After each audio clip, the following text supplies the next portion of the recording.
So I know Boris Johnson well. I worked with him when he was Mayor of London. I then worked with him even more and more extensively when he was Foreign Secretary.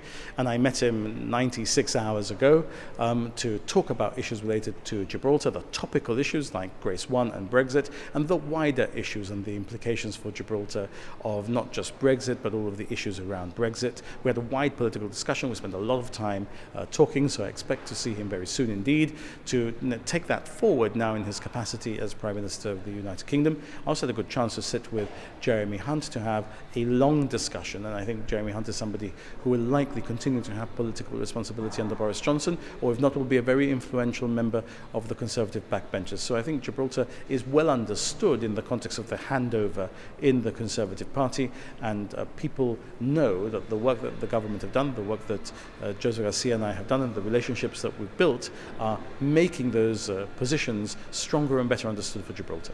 What are the strengths that you identify in Boris Johnson in relation to Gibraltar?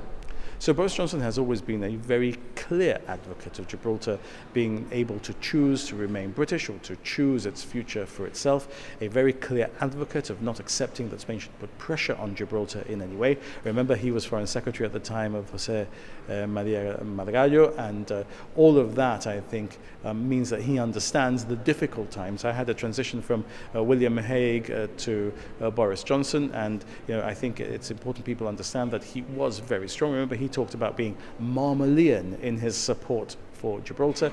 I don't think we're going to have an issue with Boris Johnson's support for Gibraltar. And if I may, might as well ask, any weaknesses you identify in him? Well, look, I mean, every politician has weaknesses. I tend to try and concentrate on identifying and curing my own.